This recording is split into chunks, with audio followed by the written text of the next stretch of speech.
دیکھیے فلاح کے اصل معنی ہے پھاڑنا. فلاح کہتے ہیں کسان کو کہ وہ اپنے ہل کی نوک سے زمین کی دھرتی کے سینے کو چیرتا ہے. عربی کی کہاوت ہے ان الحدید بالحدید یفلح، لوہا لوہے کو کاٹتا ہے. فلاح کے معنی جیسے فلق ہے، فالق الاصباح، اللہ تعالیٰ صبح کو فلق فالق ہے، اللہ پھاڑتا ہے رات کی تاریکی کا پردہ اور صبح کو نمودار کرتا ہے. اسی طریقے سے فالق الحب والنوا، گٹھلیوں کو بیجوں کو پھاڑتا ہے، اس کے اندر سے پھر وہ دو پتیاں نکلتی ہیں جو پودا بنتی ہیں. تو فلاح کے معنی بھی ہے پھاڑنا. پھاڑنے سے مراد کیا ہے؟ انسانی شخصیت کی جو اصل انسانی شخصیت ہے وہ تو اندر چھپی ہوئی ہے، وہ ہماری روح ہے، وہ ہماری انا ہے، وہ ہماری خودی ہے. یہی در حقیقت اقبال کا فلسفہ خودی ہے. اور اسی کی بہترین تعبیر جو ہے آدرش، جو میں نے لفظ استعمال کیا تھا سورہ حج کے ضمن میں، ضعف الطالب والمطلوب، تو آئیڈیلز کا جو فلسفہ ہے اس کے حوالے سے ڈاکٹر رفیع الدین مرحوم و مغفور نے علامہ اقبال کی اس کے فلسفہ خودی کی بہترین تعبیر کی ہے. آئیڈیالوجی آف دی فیوچر ان کی مارکت الآراء کتاب ہے انگریزی زبان میں.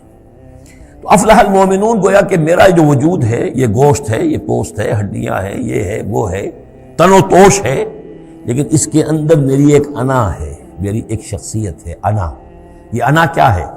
میں کہتا ہوں میرا ہاتھ، وہ میں کون ہوں جس کا یہ ہاتھ ہے؟ میرا ہاتھ، میرا پاؤں، میری آنکھ، میرے کان، میرا سر، میرا یہ، میرا وہ، میرا جسم. بھائی وہ میں کون ہے جو پوزیس کرتا ہے اس کو؟ وہ میں، وہ انا، وہ ایک مخفی حقیقت ہے، اور اصل میں وہ روح ربانی جو میرے اندر پھونکی گئی ہے وہ ہے میری اصل حقیقت. لیکن یہ غلافوں میں لپیٹ دی گئی ہے، مادی غلاف ہے.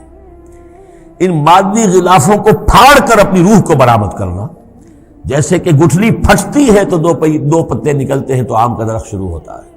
ان مادی غلافوں کو پھاڑ کر اپنی اصل حقیقت، اپنی اصل انا کو برآمد کر کے تقویت دینا، یہ ہے فلاح. قد افلح، بہترین ترجمہ کیا ہے یہاں پر لفظ کے قریب ترین ہونے کے اعتبار سے. میرے سامنے اس وقت یہ ہے حضرت شیخ الہند رحمۃ اللہ علیہ کا، اور شیخ الہند رحمۃ اللہ علیہ مولانا محمود الحسن صاحب کا کہنا یہ ہے کہ میں نے تو موضح القرآن میں جو ترجمہ شاہ عبد القادر دہلوی رحمۃ اللہ علیہ کا تھا وہی اختیار کیا ہے. کام نکال لے گئے اہل ایمان، قد افلح المومنون، کام نکال لے گئے اہل ایمان. جیسے کہ خزانہ ہو، خزانہ کھودیں گے تو نکالیں گے نا. تمہارے اندر ایک خزانہ ہے، دم چیست پیامیست، شنیدی نہ شنیدی، در خاک تو یک جلوہ آمیخت نہ دیدی، دیدن دیگر آمیز، شنیدن دیگر آمیز. تمہارے اندر نور بھی ہے نور تجلی بھی اسی خاک میں پنہاں، غافل تو نرا صاحب ادراک نہیں ہے. تم حیوان ہی حیوان نہیں ہو، اس میں روح ملکوتی بھی ہے، لیکن تمہاری ساری توجہ اسی حیوانی وجود پر ہے. وہ روح جو ہے وہ تو تمہارے وجود کے اندر مر کر دفن ہو چکی ہے. تم چلتا پھرتا مقبرہ بن چکے ہو، تم زندہ نہیں ہو، مردہ ہو. اور جس کی روح جاگ جائے گویا کہ وہ زندہ ہوتا ہے، پھر اس کو زندگی ملتی ہے. فَلَنُحْيِيَنَّهُ حَيَاةً طَيِّبَةً. یہ ابو جہل مردہ تھا، یہ زندہ نہیں تھا، یہ اندھا تھا، دیکھ نہیں رہا تھا، یہ بہرا تھا، سنتا نہیں تھا. یہ جو حقائق ہے اس کو سمجھ لیجئے. اپنے وجود، اپنی اصل شخصیت، اپنی انا، اپنی خودی، اپنے سیلف، اس کی development of the self, development of the character, انسانی شخصیت کے لیے یہ ہے قد افلح. کھود نکالنا، خزانہ کھود نکالنا. ایک ہندی کا دوہا ہے بڑا پیارا، بھوکا کوئی نہیں. بھیک تو وہ خود شاعر ہے. بھیکا بھوکا کوئی نہیں، سب کی گٹھڑی لال. ہر ایک کی گٹھڑی کے اندر ایک لال بندھا ہوا ہے، وہ گٹھڑی جو ہے اس کے اندر ہے. بھوکا کوئی نہیں ہے، مال تو ہے اس کے پاس. گرہ کھول جانے نہیں اس بد بے کنگال، اس گٹھڑی کی گرہ نہیں کھولنی آتی.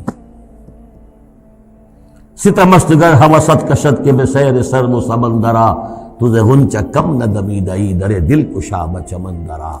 تم اپنی شخصیت کا جو چمن ہے تمہارے اپنے اندر جو اللہ تعالیٰ نے رکھا ہوا ہے، وفی انفسکم افلا تبصرون، تم اس سے غافل رہتے ہو. Man in his ignorance identifies himself with the material sheaths which encompass his real self. انسان اپنی جہالت میں اپنے ان مادی غلافوں ہی کو سمجھ بیٹھتا ہے یہ میں ہوں، یہ تو کچھ بھی نہیں ہے، مادی غلاف کی کوئی حیثیت نہیں ہے، تم کچھ اور ہو جو اس کے اندر ہو، لیکن بشرطے کہ تم اپنے آپ کو پہچان لو۔ من عرف نفسہ فقد عرف ربہ ولا تکونوا کالذین نسوا اللہ فانساہم انفسہم، ان لوگوں کے مانند نہ ہو جاؤ جنہوں نے اللہ کو بھلا دیا تو اللہ نے انہیں اپنے آپ سے غافل کر دیا۔ یہ ہے فلاح کی اصل حقیقت۔